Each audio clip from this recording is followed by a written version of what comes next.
ஜம்மு காஷ்மீரின் உதம்பூர் பகுதியில் தீவிரவாதிகளுடன் கடுமையான துப்பாக்கிச் சண்டை நடைபெற்று வருகிறது. விவரங்களுடன் இணைகிறார் பேசிய சுசித்ரா. விவரம் என்ன?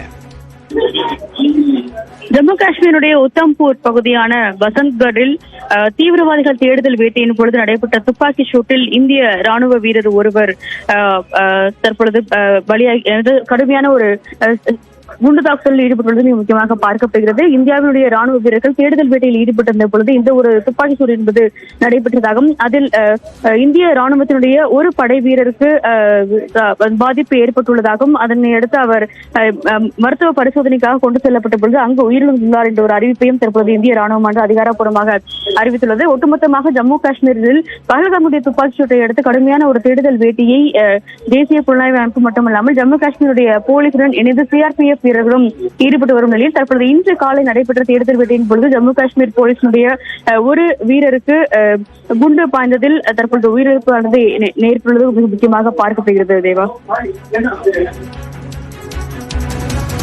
நன்றி சுசித்ரா.